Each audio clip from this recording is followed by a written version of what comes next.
오늘의 본문의 마지막이 이렇게 끝나요. 에돔 족장들이며 에돔 족속의 조상은 에서더라.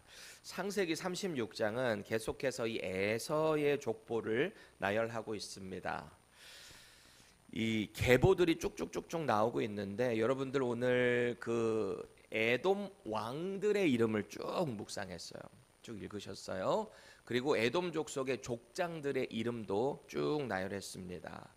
그런데 이상하죠. 이미 앞서 에돔 족속의 족장들의 이름이 언급되었다가 오늘 다시 한번 또 족장들의 이름이 나오고 있습니다. 그것은 이따가 그 차이점을 같이 살펴보기로 하고요.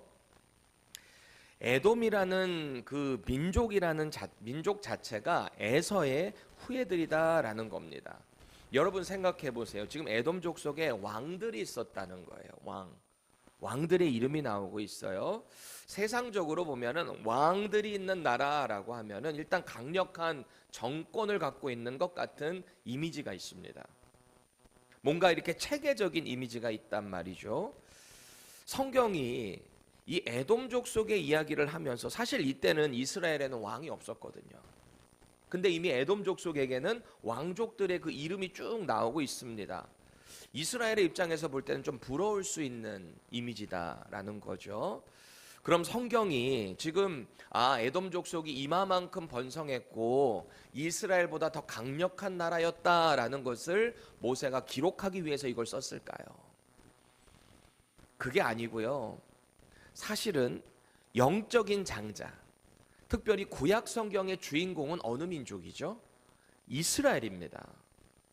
언약의 계보를 따라간 아브라함의 후손, 언약의 백성 이스라엘입니다. 그러면 이 에돔이라는 나라는 그 이스라엘에 비해서 어떻습니까? 늘 들러리 역할을 하는 민족일 뿐이에요. 사실은 들러리 역할. 왜일까요? 에서는 분명히 이삭이라는 아브라함의 언약의 아들을 통해서 나온 장남입니다. 생물학적 장남. 그런데요, 그 에서의 인생을 가만히 살펴보면은 하나님의 그 언약적 계보와는 전혀 다른 길을 가요. 그렇죠? 다른 방향을 해서 갔다. 그래서 들러리라는 거예요. 왜? 하나님과 관계가 없는 민족이다 보니까 당연히 들러리가 될 수밖에 없다라는 겁니다. 여러분, 에서가 처음에 배에서 리브가의 몸에서 딱 쌍둥이로 나왔잖아요. 에서하고 야곱이 간발의 차이로 쌍둥이로 나왔습니다. 야곱이 에서의 발 뒤꿈치를 잡고 나왔잖아요. 에서를 딱 꺼냈는데 어때요? 붉고 털이 얼마나 많던지 그런 아이라, 털이 많은. 그래서 일단 에서라는 이름이 붙었고요. 훗날에 이 에서의 별명이 에돔이 되거든요. 에돔의 이름의 뜻이 뭐냐면 붉다라는 뜻이에요. 붉다. 이게 언약적인 그 사건으로 우리가 쭉 유추를 해보면 붉은 것을 먹고 자기 장자권 팔았던 사건, 그게 언제죠? 사냥 갔다가 돌아와서 배가 너무너무 고픈데 마침 야곱이 뭔가 붉은 죽을 이렇게 쓰고 있었단 말이에요. 그거 달라는 거예요. 나 지금 너무 배고파서 죽을 지경이니까 달라 그랬습니다. 그래 야곱이 뭐라 그래요? 형 그 장자권 나한테 팔어. 그럼 내가 이거 줄게. 에서가 뭐라 그래요? 야, 장자권이고 뭐고 빨리 그거 줘. 야, 가져. 에서의 마음에는 장자권을 약하게 본 것도 있었겠지만 내가 실제로 지금 이렇게 말한다고 진짜 장자권이 가겠어? 라고 하는 마음이었을 겁니다. 마치 소돔과 고모라 땅에 유황불이 떨어지는 그 사건에 롯이 자기 사위들에게 뭐라고 말하죠? 여기 곧 유황불 떨어지니까 여기 피신해야 돼, 갑시다라고 하니까 그 사위 될 사람들이 뭐라 그래요? 농담으로 여겼더라. 여러분, 말에는 권세가 있어요. 특히 하나님의 그 복에 대한 것은 권세가 있고 그것을 선포할 때 우리는 그 복의 근원이 되고 그 길을 살아간다라는 거거든요. 근데 에서의 인생을 가만히 보면 거기서부터 막 뭐가 삐뚤어져 나가기 시작합니다. 아마도 그 붉은 죽에 장자권을 팔아넘었던 사건, 그게 아마 치명적이었던 것 같아요.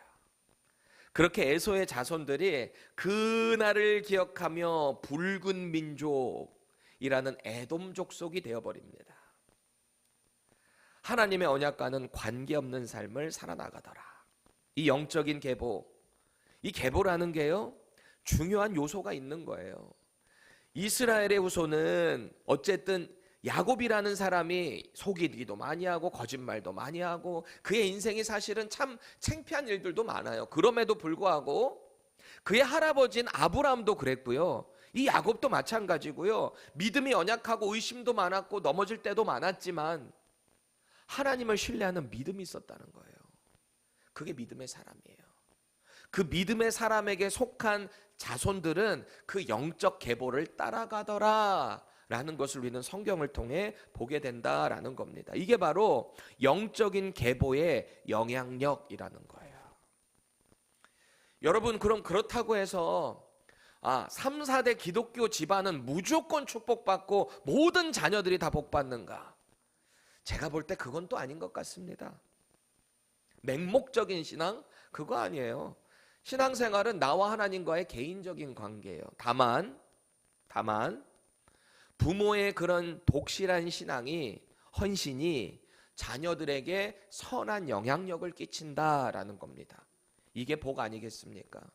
저와 여러분들이 가급적이면 이런 복의 통로가 될 수 있기를 축원합니다. 이 복음으로 하나님의 자녀가 되었다라는 영광스러운 자존감이에요. 이걸 가지고 야곱과 그의 후손들이 그 삶을 살아나가기 시작합니다. 근데 우리는 지난 시간에 이 에돔 족속이 원래 이 가나안 땅에 이스라엘 지파랑 같이 살고 있다가 둘 다 이제 이 재산이 많아지다 보니까 떨어질 수밖에 없었죠. 그때 형 에서가 어느 지역으로 이사를 가요? 세일 지역으로 이사를 갔습니다. 세일산 근처로. 근데 그 지역에는 원래 누가 살고 있었다 그랬어요? 호리 족속이라는 사람들이 그곳에 살고 있었어요. 사실은 이스라엘과도 상관없고 에서와도 상관없는 민족이 이미 거기 원주민으로 세일산 지역에 살고 있었다라는 거예요. 근데 왜 그들이 호리 족속이라 불렀냐? 동굴에 사는 사람들이라는 뜻을 갖고 있다 그랬죠. 그 현지인들이 원래 어디 살았는가라는 것을 우리가 유추해 볼 수 있는 거예요. 이미 체계가 되어 있었고 족속 지파가 되어 있었어요. 그런데 그 지역에 에돔 족속이 들어가서 그들을 다 쫓아내거나 흡수를 해버렸습니다. 그러니 이 호리 족속의 사람들이 에돔 족속에 흡수가 되다 보니까 마치 에돔 족속인 것과 같은 성경이 그들의 이름을 언급하고 있다라는 거죠. 이것도 이 호리 족속의 입장에서는 영광스러운 일 아니겠습니까? 성경에 기록이 되었잖아요. 또 한 가지 우리가 볼 수 있는 것은 이 에돔 족속의 계보, 특별히 호리 족속의 계보가 뭐 그렇게 대단한 영적 계보는 아니에요. 하나님을 섬기는 사람들이 아니니까. 뭐 에돔 족속도 마찬가지지만요. 그런데 성경은 이 호리 족속의 이들이 에돔의 일부가 됐다라는 이 사실만으로도 이게 실제로 있었던 일이다, 역사성을 증명하고 있다라는 겁니다. 그리고 오늘 우리가 쭉 읽어본 본문의 내용은 이제 이스라엘이 사울 시대나 돼서 얻는 그 왕의 체제를 이 에돔 족속이 이미 가지고 있었다라는 것을 기록하고 있습니다. 32절부터 39절까지 총 8명의 왕의 이름이 나와요. 누구의 아들, 어떤 왕이 되었고, 그가 죽고 그 다음에 또 어디 출신 어떤 왕, 누구의 아들 어떤 왕이 되었고, 그가 죽고 또 누가 왕이 되었고, 그렇게 8명의 왕들이 언급되고요. 그리고 40절에서 43절에는 왕들의 이름이 끝나고 나서 족장들의 이름이 다시 한번 언급되고 있습니다. 사실 아까 말씀드린 것처럼 이 에돔의 족장들의 이름은 이미 언급됐었거든요. 언제요? 에서의 아들들의 이름을 중심으로 친아들들 그 밑에, 그러니까 에서의 입장에서는 손자들이죠. 손자들의 이름 자체가 그들이 족장이 돼가지고 족속으로 나아갑니다. 그렇게 되어 있었단 말이에요. 근데 여기는 아마도 여기서부터도 또 시간이 흘러서 그 다음 에돔 왕들이 있는 그 체제 아래서 족장들의 이름이 언급되고 있다. 여러분 잘 따라오고 있는 거죠? 잘 따라오셔야 돼요. 조금 복잡할 수 있는데 정신 똑대히 따리고 참 따라오면 똑대히 차리고 따라오시면 됩니다. 자, 그럼 우린 질문을 하나 해야 돼요. 이 창세기를 모세가 기록했잖아요. 출애굽한 백성들에게 하나님께서 어떤 분이신가? 인류는 어떻게 시작이 됐는가? 이게 다 하나님으로부터 다 계시를 받아서 이 창세기를 기록했지 않습니까? 그래서 우리는 창세기, 출애굽기, 레위기, 민수기, 신명기까지를 모세가 썼다라고 해서 모세오경이라고 우리는 믿습니다. 자, 그런데 모세가 이 에돔의 왕들을 기록한 후에 왜 족장들의 이름을 또 한 번 언급하고 있을까요? 왜 그러는 걸까요? 왜 그러냐면 이 왕정 체제가, 왕들의 이름이 나왔죠. 이 왕정 체제가 당시의 족장들인 이 씨족 사회들 중심으로 왕들이 배출됐다라는 이야기예요. 다시 말해서 이 에돔 족속은 중앙 집권 체제는 아니에요. 이스라엘이 나중에 사울이라는 정권을 통해서 전체가 중앙 집권하는 게 아니라 각 시족들이 있어가지고 지파들별로 어디 힘이 더 세느냐에 따라서 거기서 왕 내는 거예요. 그러니 불안한 게 뭐겠습니까? 왕들이 언제나 이렇게 바뀔 수 있어요. 그리고 또 하나의 부작용은 뭐냐? 하나가 되지를 못해요, 이 에돔 족속이. 그러니까 하나가 돼야 뭔가 좀 더 강력한 민족이 될 텐데 그런 부분에 있어서 좀 약했다. 그래서 왕이 있다라고 해도 오늘 본문에 나오는 족장들에 의해서 여전히 실권이 왔다 갔다 했다라는 것을 우리는 보게 되는 거죠. 그리고 우리가 오늘 본문에 나오는 족장들 명단에서 한 가지 더 주목할 게 있어요. 이 족장들의 이름. 오늘 본문에 나오는 이 족장들 이름하고 앞서 언급됐던 족장의 이름들을 보면은 똑같지가 않아요. 틀려요. 여러분 읽으면서 혹시 그런 거 느끼셨는지 모르겠어요. 앞선 15절에서 19절에 그러니까 에서의 손자들이 족장이 됐다 그랬잖아요. 이 족장들의 이름을 보면은 이렇습니다. 드보라, 아립, 그나스, 대만, 오말, 스보, 디손, 에셀, 디산 이렇게 총 9명의 족장들이 있었거든요. 그러니까 에서의 손자들의 이름이고요. 이 이름 그대로 족속이 생기는 거예요. 그런데 시간이 지나서 오늘 본문에 언급되는 왕정 체제가 시작이 됨과 동시에 여기 따르는 족장들의 이름을 보니까 이게 좀 시간이 지난 이후에 이게 기록될 겁니다. 왜냐하면 이미 다 그 역사를 알고 있는 상태에서 모세가 이걸 기록했을 거 아닙니까? 근데 오늘 본문에 보니까 어떤 족장들의 이름이 나오냐 보세요. 딥나, 알라, 여댓, 오홀리바마, 엘라, 비논, 그나스, 대만, 밥사, 막디엘이라고 하는 사람들 이름이에요. 총 10명이에요. 아까 몇 명이었다고요? 9명. 지금 10명이에요. 자, 그럼 아까 그 9명의 족장들 이름하고 지금 10명의 족장들 이름하고 비교를 해보니까 비슷한 사람이 있던가요? 딱 2명 이름만 동일해요. 누구예요? 그나스, 대만. 이 두 사람 족장 이름만 똑같고 나머지는 다 틀려요. 그리고 한 명이 더 추가됐다라는 겁니다. 솔직히 이 2명 그나스하고 대만도 동일 인물일지 아닐지는 정확히 몰라요. 그럴 수도 있고 아닐 수도 있고. 이게 무슨 말일까요? 아까 제가 말씀드린 것처럼 이 족장 체계에서 이루어진 왕정 정치가 그렇게 불안정했다는 거예요. 어디가 좀 세면은 여기가 왕 내세워가지고 왕 세우든지 여기는 또 사라져버리고 또 생기고 이렇게 해서 에돔 족속이 구성이 되어 있었다라는 걸 우리는 보게 됩니다. 그래서 우리가 성경을 읽게 될 때 자꾸 이런 뷰를 가지고 보셔야 돼요. 저자는 왜 이런 이야기를 성경에다 기록을 했을까? 다 이유가 있을 거 아니에요. 하나님의 말씀이잖아요. 성경 66권의 내용 중에 여기서 제할 내용은 하나도 없어요. 왜? 하나님이 당신의 백성들, 특별히 택한 종에게 성령의 감동을 부어주셔서 하나님의 감동으로 이 글을 쓰게 했기 때문에 우리는 이 말씀이 하나님의 능력의 말씀인 것을 믿기 때문입니다.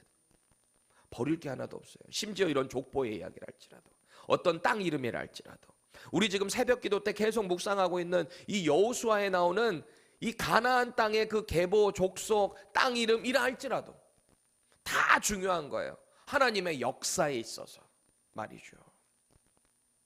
그래서 오늘 본문도 우리는 이런 뷰를 가지고 봐야 돼요. 왜? 알지도 못하는, 친숙하지도 않은 이 족장들의 이름들, 그리고 왜 이런 지명들을 우리가 성경을 통해 봐야 하는가?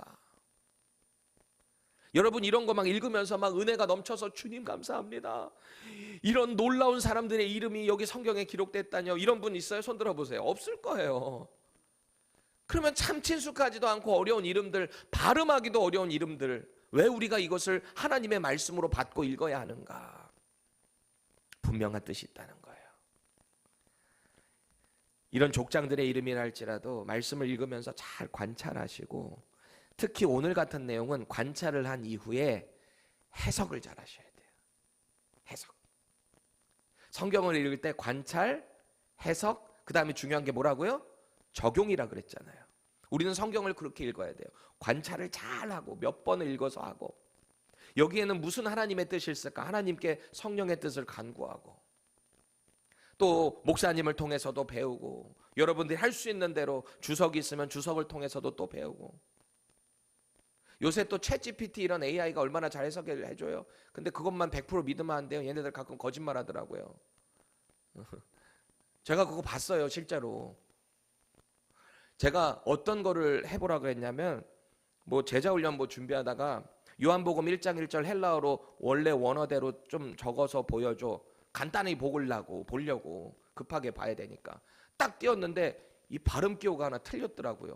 그걸 너무 당당하게 이렇게 쫙 써놨더라고요. 그래서 너 이 호라고 쓰여야 되는데 여기를 네가 오라고 읽었네. 잘못된 거 아니야? 그랬더니 정확한 지적이십니다. 제가 잘못했습니다. 이러면서 바로 바꾸더라고요. 이게 AI입니다. 여러분 조심하셔야 돼요. 100% 신뢰하셔도 안 돼요. 그럼에도 불구하고 여러분 말씀을 읽을 때 이해가 안 되면 급하게라도 볼 필요는 있다. 근데 정 안 되면 저나 교역자들에게 문의를 하셔야죠. 왜? 우리들은 말씀을 가르치는 은사자로 이 지역교회에 주님이 보내주신 세운 사람들이니까 말이죠. 해석을 잘 하셔야 돼요. 그리고 적용을 잘 하셔야 돼요. 자, 그럼 우리 제자훈련 사역자만 하시는 분들 답변해 보세요. 눈을 자꾸 땅바닥으로 쳐다보고 그러지 마시고요. 그럼 또 시킵니다, 제가. 지금 창세기의 저자인 모세가 앞으로 가나안 땅이 정복되고 한참 뒤에나 이스라엘이 왕이 생길 법한데 왜 지금 이 에돔족 속에 그 왕들의 이름을 기록하는 걸까요? 왜 그러는 걸까요? 왜 이스라엘에게도 없는 이 왕의 체제를 기록하고 있는 걸까요? 이 에돔족 속에 어떤 사람들이에요? 출애굽해가지고 이 나오는 과정에서 에돔 지파가 속한 그 지역 왕의 대로로 문 좀 열어주세요. 지나기만 해주세요. 우리 우물물도 마시지 않고 우리 다 가지고 있는 걸로만 마시겠습니까? 마시겠습니다. 당신네들 절대 우리가 관여하지 않겠습니다. 그랬더니 에돔 왕이 어떻게 했습니까? 대적들 데리고 나왔어요. 군대 데리고 나와가지고 막 싸우니까 그래서 피해서 돌아갈 수밖에 없었거든요. 형제 국가인데 그랬잖아요.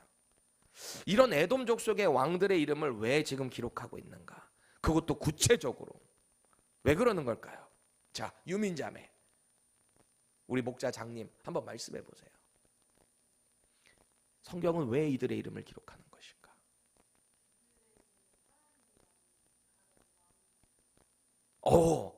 하나님이 아닌 다른 왕이 있었기 때문에 성경이 그것을 고발하는 것이다. 그래, 고발이라는 말은 안 했는데 제가 그렇게 해석을 했어요. 그것도 it makes sense 합니다. 긴장하는 분들이 있는 것 같아서 제가 넘어가겠습니다. 성경을 기록하는 목적은 단 하나예요. 성경을 왜 우리에게 이렇게 기록하게 하셨을까요? 하나님이 누구신가? 하나님은 우리를 어떤 구원 계획을 갖고 계신가? 그 구원 계획이 어떻게 성취되는가? 그리고 결국 하나님은 당신의 통치를 어떻게 이루어 가시는가? 다 모든 것이 하나님 중심으로 당신의 계획과 통치로 이루어져 있다라는 거예요. 이게 다시 말하면은 하나님은 성경 말씀을 통해서 당신의 구원과 회복의 방향성을 제시하는 거예요. 방향성. 어떤 방향으로 나아가는가? 여러분 생각해 보세요. 세상에서 이 가나안 민족하면 얼마나 강력했던 7개의 족속이 있었던 사람들이에요. 그렇죠? 430년 동안 노예 생활했던 이스라엘 노예 부대가 가서 그 가나안을 무찌르는 게 말이나 되는 일입니까?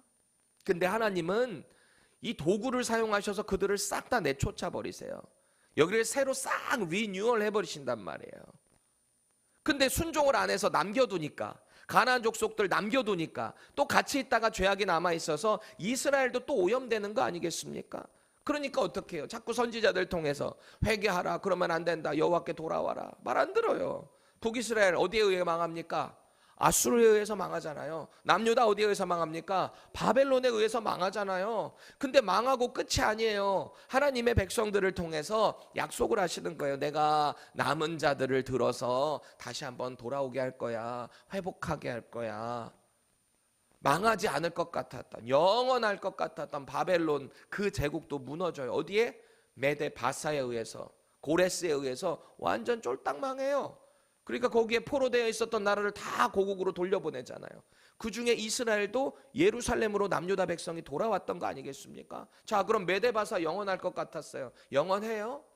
아니에요. 그리스가 일어나잖아요. 그리스가 다 알렉산더 대제를 통해서 싹 통합해버리잖아요.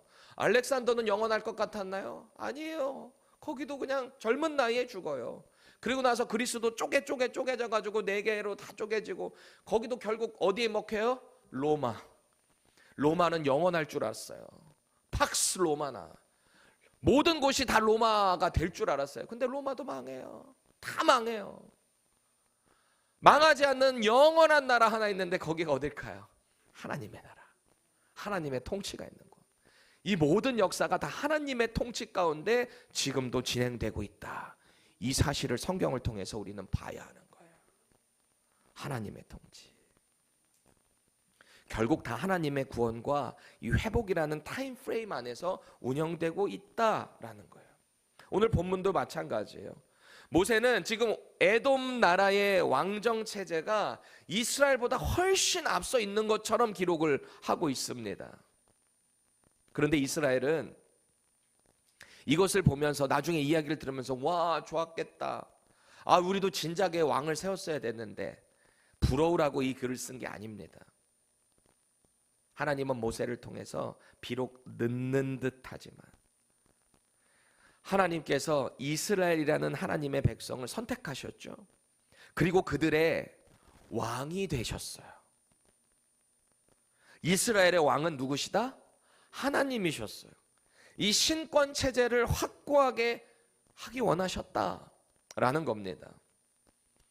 또 하나님께서는 이 에돔의 왕들과 족장들을 다시 한번 기록하게 하셨거든요. 이것을 통해서 당신께서 앞으로 세우실 그 강력한 다윗의 나라, 그 나라는 어떻게 될 것인가 암시하고 있는 게 아닐까요? 장차 다윗의 후손으로 오실 메시아 예수 그리스도를 통해서 이 하나님의 나라가 이 땅에 어떻게 임하는가, 그 나라가 메시아를 통해서 결국 어떻게 성취되고 회복되는가, 이것까지 성경은 쭉 보고 있다라는 겁니다. 그러니까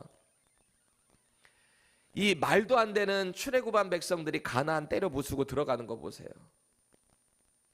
그들의 왕이 누구신가를 계속해서 하나님은 말씀하시는 거예요. 그분이 누구의 하나님이신가, 이것을 계속 강조하시는 거예요. 진짜 왕이, 세상의 힘의 논리로 세워진 왕이 진짜 왕인가, 아니면 그들까지 통치하고 다스리는 왕이 진짜 왕인가, 이것을 성경은 계속해서 강조하고 있다라는 거예요. 우리 믿음 생활의 중요한 기준, 그게 뭔가? 바로 방향성이에요. 우리의 신앙이 어디를 향해서 가고 있는가? 이 방향성을 가는 길에는 여러 가지 어려움도 있을 수 있어요. 이해가 안 되는 일들이 있을 수도 있어요. 근데 우리가 하나님을 믿는 이 믿음을 가지고 이 믿음의 길 방향성을 보고 저 천국을 향해서 이 땅을 누리면서 계속 그 길만 가잖아요. 그럼 결국 우리는 다 승리하게 되어 있다라는 겁니다. 이런 성경적인 관점을 가지고 오늘 본문에 나오는 에돔의 왕들을 보라는 거예요. 부러워만 할 게 아니라 이 세상의 관점으로 잠깐 센 것 같지만 결국 다 무너지는, 언제나 이스라엘의 들러리밖에 안 되는 에돔 족속의 왕들을 보란 말입니다. 31절 보세요. 이스라엘 자손을 다스리는 왕이 있기 전에, 그래서 이 언급을 하고 있는 거예요. 이스라엘의 왕이 있기도 전에 에돔이 먼저 왕들이 있었다, 너희들 부럽지? 이게 아니고요. 이게 아니라는 거예요. 당시 성경에 기록했던 이 모세 시대에 이스라엘은 왕이 없었다는 거겠죠. 그러니까 이스라엘에는 없을 때 여기 에돔이 이미 있었다. 인간적인 눈에 분명히 부러울 수 있다라는 겁니다. 여러분 생각해 보세요. 우리는 왕이 없는데 저 이방 나라 에돔에는 왕이 있어요. 왕 하면 일단 왕관 같은 거 뭐 쓰고 있을 거 아니에요. 그럼 좀 있어 보이죠. 뭔가 망토 같은 거 하고 있는지도 모르겠고, 뭐를 이렇게 규를 잡고 있었는지는 모르겠지만 뭔가 이 왕의 위엄을 갖췄겠죠. 또 그 밑에 있는 왕권에 힘을 실어주는 아까 족장들을 중심으로 해가지고 그냥 겉에서 볼 때는 똘똘똘똘 뭉쳐 있는 것처럼 보일 수 있습니다. 반면에 당시에 이 말씀을 받았던 이스라엘은 어땠을까요? 출애굽하는 이스라엘을 한번 떠올려 보실래요? 영도자 모세가 있기는 해요. 모세가 있기는 해요. 그런데 강력한 에돔의 왕과 같은 이미지는 아닙니다. 왕의 이미지는 아니에요. 그러니까 여러분 생각해 보세요. 왕 앞에서 그렇게 불평불만해서 살아남을 수 있는 사람이 있어요? 이스라엘이 어떻게 행동했습니까? 뭐 고기 없다고 불평불만하고, 물 마실 거 없다고 불평불만, 심지어 그 르비딤에서 물 없다고 막 난리치니까 모세가 하나님께 기도하는데 뭐라 그래요? 하나님, 저들이 돌 들어서 이제 저 고치겠습니다. 이게 왕의 면모는 아니잖아요. 말 다 한 거지. 돌로 치려고 했다라. 왕을 어떻게 돌로 쳐요?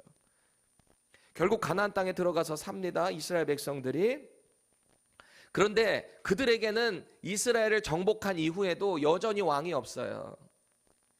여호수아가 죽고 그 이후에 사사 시대가 오게 되는데, 사사가요 이스라엘 12지파 전체 전 지역을 통솔하고 다스리는 그런 권력은 아니에요.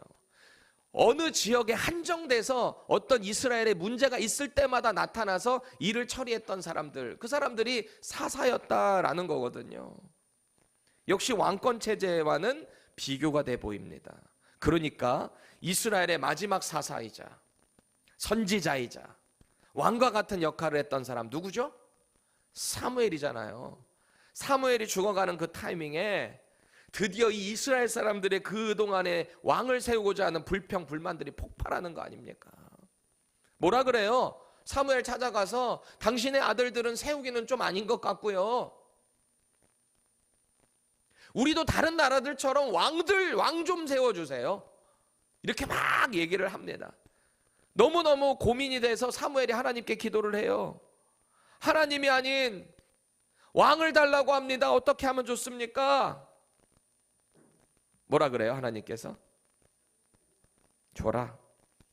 저들이 버린 건 네가 아니라 나다. 여러분 생각해 보세요. 이스라엘이 그런 왕을 가졌다고 해서 영원한 나라가 됐습니까? 망했다 그랬잖아요. 우리도 혹시 그러지 않나요?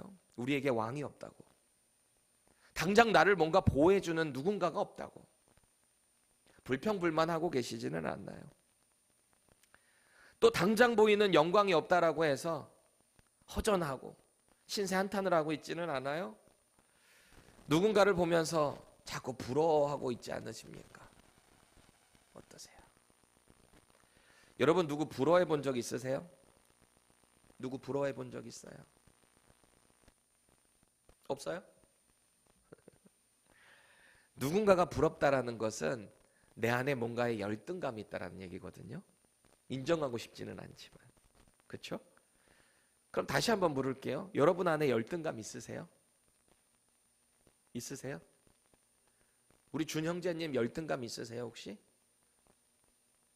있으세요? 의사 선생님인데 그런 게 있으세요?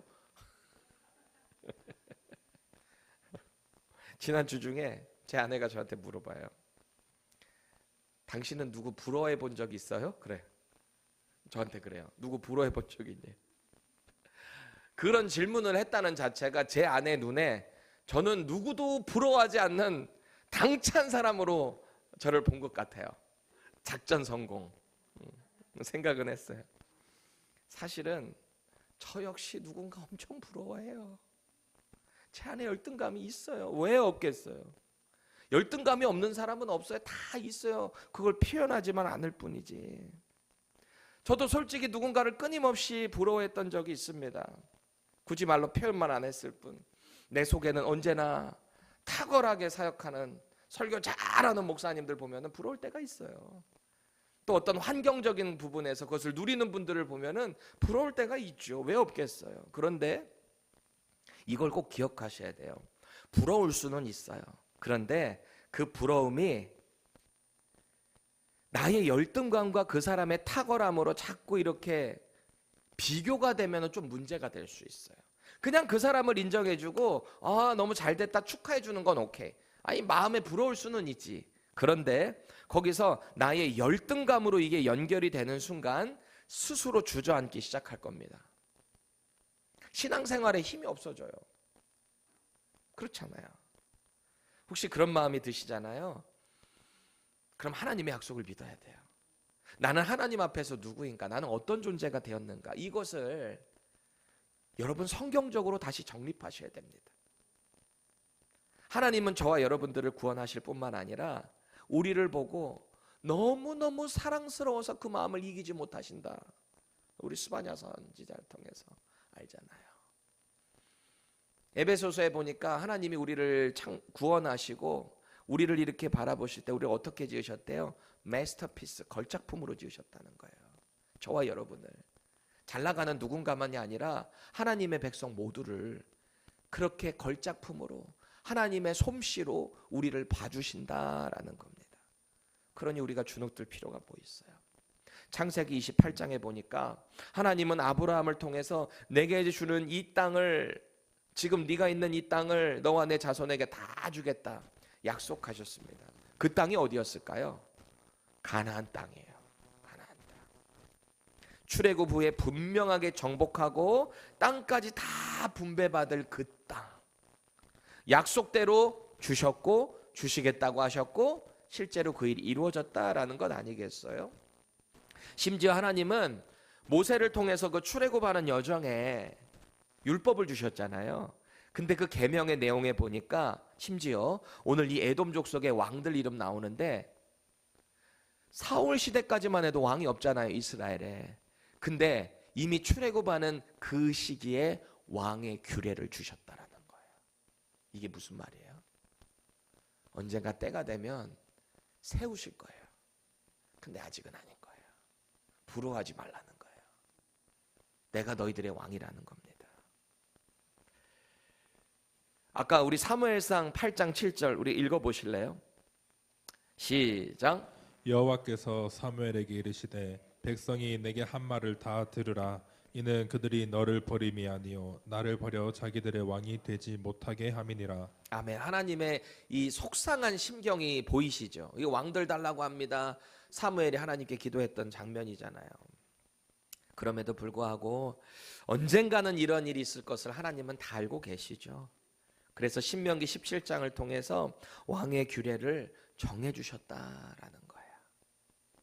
우리 인생의 모든 여정은 다 하나님의 타임 프레임 안에서 바른 방향을 향해 가고 있다는 것을 믿어야 돼요. 하나님이 통치하시는데 그 신실하신 하나님께 불의가 있겠습니까? 우리 이거 믿어야 돼요, 정말로. 영원한 악인의 통치 가능할까요? 세상의 왕들, 하나님의 백성을 잠깐은 괴롭힐 수 있어요. 힘들게 할 수 있어요. 하지만 영원하지 못해요. 왜? 하나님이 당신의 백성들을 지켜 보호하시기 때문입니다. 이 땅에서는 아닐지 몰라요. 근데 그 영혼까지 해할 수는 없다라는 겁니다. 오늘 이 에돔왕 계보가 언급된 후에요. 37장부터 이제 본격적인 아브라함을 통해 이삭을 통해 야곱이 이스라엘의 이름으로 바뀌고 에돔 족속 잠깐 이름 했다가 호리 족속 얘기 나왔다가 왕들 얘기 나왔다가 에돔 지파 족속들 이 족장들 이름 나왔다가 그리고 이제 37장부터 누구의 이야기가 시작될까요? 요셉의 이야기가 시작됩니다. 본격적인 이스라엘의 주인공의 이야기가 다시 시작되는 거예요. 그래서 에돔은 들러리인 거예요. 잠깐 들러리일 뿐입니다. 왕이 중요한 게 아니라는 거예요. 여러분, 오늘 언급되는 이 왕들의 계보에 몇 가지 특징들이 있어요. 먼저 왕들은 그 아들들에게 세습을 하지 않았습니다. 이 에돔의 왕들은 자기 아들들에게 세습을 못했어요. 출신과 지역이 다 달라요. 이 왕들의 이름들을 보면은. 이 말이 뭘까요? 당시 부족 간의 세력 다툼에서 센 놈이 왕 됐다라는 그런 증거입니다. 문제가 뭐라 그랬어요? 센 사람들, 센 족속에서만 자꾸 왕을 내니까 하나의 에돔 민족이라는 개념에 끈끈한 화합이 없었다라는 겁니다. 그래서 33절에서 39절까지 모든 왕들의 이름이 언급된 후에 이런 형식이에요. 그가 죽고 그 다음 아들이 아니고 다른 또 족장에 의해서 힘의 논리로 세워진 왕이 등장한다 라는 겁니다. 반면에 여러분, 이스라엘이 나중에 어찌됐던 북이스라엘 남유다로 갈라지기는 했지만 남유다에 20명의 왕들이 있거든요. 다 이들은 대부분이 뭐 아달랴 여자 왕 뭐 이런 사람 빼고 대부분이 다 아버지와 아들 이렇게 쭉 연결되는 하나의 유다 지파 족보를 우리는 보게 된다라는 겁니다. 그 지파를 통해서 영원한 왕이신 예수님이 오시잖아요. 그 말이 뭘까요?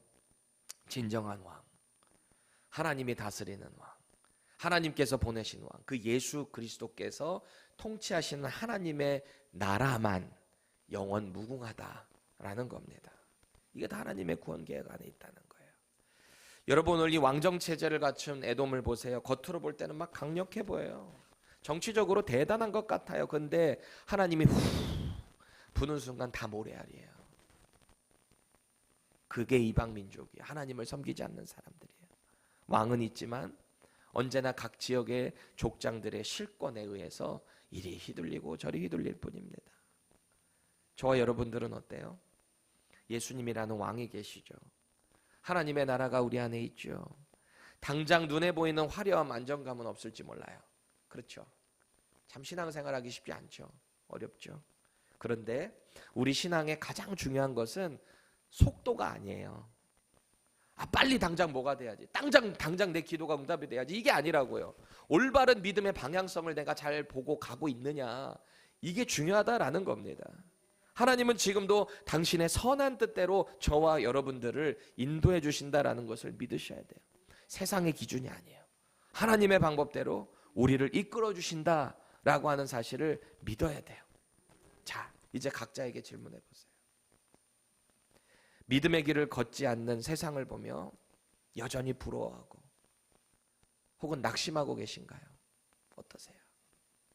하나님을 신뢰하는 믿음보다 세상과 좀 적당한 타협을 하고 있지는 않습니까? 어떠십니까? 우리는 스스로 자꾸 물어야 돼요. 내 인생의 왕은 누구신가? 혹시 우리가 우리 인생의 왕좌에 앉아있진 않나요? 내 뜻대로, 내 원하는 대로. 세상에 왕이 있으니까, 세상은 저런 방법을 하니까 나도 그거 따라가야지. 말씀은 나중에 하지 뭐. 혹시 그렇게 하고 계시지는 않나요? 믿음으로 도전합니다. 우리 인생의 기준이 언제나 하나님의 말씀이 되기를 바랍니다. 그래서 그것을 성경은 계속 기록하고 지적하는 거예요. 세상에 이 많은 강력한 왕들이 있다고 해도 이들 다 무너져. 다 모래알 뿐이야. 이들은 다 들러리일 뿐이야.